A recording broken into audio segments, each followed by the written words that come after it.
Chapter 29 Career Advice. As the exams approached, fifth-year students were scheduled for career advice sessions with their heads of house. Harry's appointment with Professor McGonagall coincided with a time when Umbridge was to sit in on the meeting. Harry entered McGonagall's office to find Umbridge already there, clipboard in hand. A sickly sweet smile on her face, McGonagall's lips were pressed into a thin line, clearly displeased with the arrangement. "Well, Potter," said Professor McGonagall, "this meeting is to talk over any career ideas you might have and to help you decide which subjects you should continue into your year. Have you had any thoughts about what you would like to do after you leave Hogwarts?" Said Harry, feeling the weight of both professors' gazes. "Well, I thought of, maybe, being an Auror. You'd need top grades for that," said Professor McGonagall, extracting a small, dark leaflet from under the mass on her desk and opening it. "They ask for a minimum of 5 in and nothing under exceeds expectations grade, I see. Then you would be required to undergo a stringent series of character and aptitude tests at the Auror office. It's a difficult career path, Potter. They only take the best." At this point, Professor Umbridge gave a small cough, as though trying to see how quietly and annoyingly she could do it. McGonagall ignored her. "You'll want to know which subjects you ought to take, I suppose?" McGonagall went on, talking a little louder than before. "Yes," said Harry. "Defense against the dark arts, I suppose?" "Naturally," said Professor McGonagall crisply. "I would also advise—" Professor Umbridge gave another cough, a little more audible this time. McGonagall closed her eyes for a moment, visibly gathering patience before continuing. "I would also advise transfiguration, because Aurors frequently need to transfigure or untransfigure in their work. And I ought to tell you now, Potter, that I do not accept students into my classes unless they have achieved exceeds expectations or higher. At ordinary wizarding level, I'd say you're averaging acceptable at the moment, so you'll need to put in some good hard work before the exams to stand a chance of continuing. Then you ought to do charms, always useful, and potions." "Yes, Potter, potions," she added, with the merest flicker of a smile. "Poisons and antidotes are essential study for Aurors." Umbridge gave her most pronounced cough yet. "May I offer you a cough drop, Dolores?" Professor McGonagall asked curtly, without looking at Professor Umbridge. "Oh no, thank you very much," simpered Umbridge. "I just wondered whether I could make the teensiest interruption, Minerva. I dare say you'll find—" "You can," said Professor McGonagall through gritted teeth. "I was just wondering whether Mr. Potter has quite the temperament for an Auror," said Professor Umbridge sweetly. "Were you?" said Professor McGonagall haughtily. "Well, Potter," she continued, as though there had been no interruption, "if you are serious in this ambition, I would advise you to concentrate hard on bringing your transfiguration and potions up to scratch. I see Professor Flitwick has graded you between acceptable and exceeds expectation for the last 2 years, so your charm work seems satisfactory." The meeting continued in this vein, with Umbridge making increasingly pointed comments and McGonagall staunchly defending Harry. By the end, Harry left feeling both grateful for McGonagall's support and worried about his future prospects. As he rejoined Ron and Hermione, filling them in on what had happened, Harry couldn't shake the feeling that his path forward was becoming increasingly uncertain. With Umbridge's influence growing and the threat of Voldemort looming, what kind of future could he really hope for? Chapter 30 Gra. As the Exams drew nearer, the 5th year. Students were buried under mountains of homework and revision.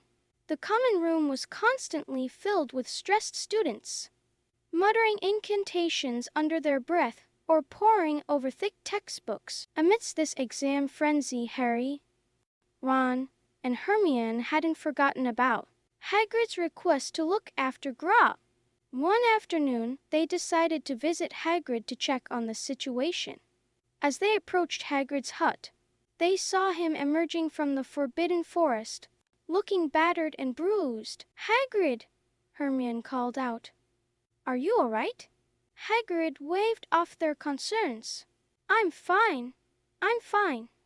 Just been visiting Grop." Inside the hut, over a pot of strong tea, Hagrid explained that Grop was becoming more docile, but was still a handful. "I'm worried, Hagrid," Hermione said gently. "What if Umbridge finds out about Grop?" Hagrid's face darkened. "That's why I need your help.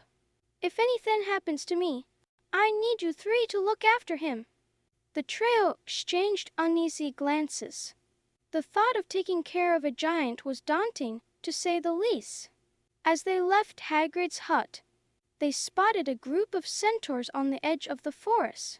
The centaurs regarded them with suspicion before disappearing into the trees. "The forest seems more dangerous than ever," Ron muttered. Their conversation was cut short by the appearance of Umbridge, striding across the grounds towards them. "And what," she said in her sickly, sweet voice, "were you doing at the gamekeeper's hut?" "We were just visiting Hagrid," Harry said, trying to keep his voice steady. Umbridge's eyes narrowed. "I see. Well, I would advise you to choose your company more carefully, Mr. Potter. The gamekeeper is on thin ice as it is." As Umbridge walked away, the trio shared worried looks.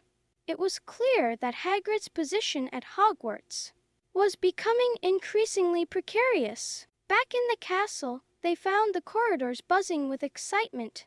Fred and George's latest prank had turned an entire corridor into a swamp, and Peeves, the poltergeist, was gleefully adding to the chaos by lobbing water balloons at passing students. Despite the momentary distraction, Harry couldn't shake off his worries.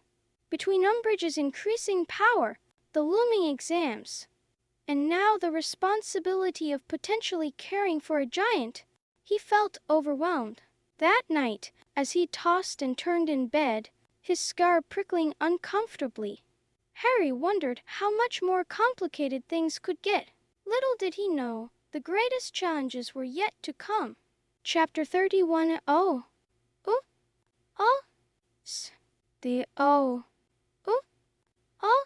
Exams finally arrived, bringing with them a wave of stress and anxiety that swept through the 5th-year students. The great hall had been transformed, the 4 house tables replaced by many single desks, all facing the staff table end of the hall, where Professor McGonagall stood watching them. "You may begin," she said, turning over an enormous hourglass on the desk beside her. Harry looked down at his charms theory paper, his mind momentarily blank. Then, taking a deep breath, he picked up his quill and began to write. The practical exams were even more nerve-wracking. For charms, they had to make a teacup do cartwheels across a desk. Harry's cup wobbled uncertainly, but managed a few flips. He couldn't help but grin when he saw Hermione's cup pirouetting gracefully across the room. Transfiguration was next, with students required to vanish an iguana. Harry's iguana disappeared except for the very tip of its tail, which he hoped the examiner wouldn't notice. The defense against the dark arts practical was where Harry truly shone. He performed all the counterjinxes and defensive spells perfectly. For a bonus point, he even produced a Patronus, much to the delight of his examiner. "Oh, bravo!" cried the elderly examiner, clapping his hands. "Very impressive indeed. Is it true that you can produce a corporeal Patronus?" Harry nodded, and concentrating hard on the memory of his friends. And the DA cast the spell. The silver stag erupted from his wand and cantered around the room. As the exams continued, Harry found himself increasingly distracted by his recurring dream of the Department of Mysteries. The door that had been closed in previous dreams was now open, revealing a room full of glittering, ticking objects. Beyond this room was another door, leading to a room with towering shelves covered in small, dusty glass orbs. On the night before their final exam, astronomy, Harry dozed off while revising in the common room. In his dream, he was walking down the familiar corridor again, but this time he saw Sirius at the end, being tortured by Voldemort. Harry awoke with a start, his scar burning fiercely. Ron and Hermione were looking at him with concern. "Harry, what's wrong?" Hermione asked, her voice filled with worry. "It's Sirius," Harry gasped. "Voldemort's got him. We've got to save him." As Harry explained his vision, he could see the doubt in his friends' faces. But he knew, with a certainty that frightened him, that what he had seen was real. Sirius was in danger, and they were the only ones who could help him.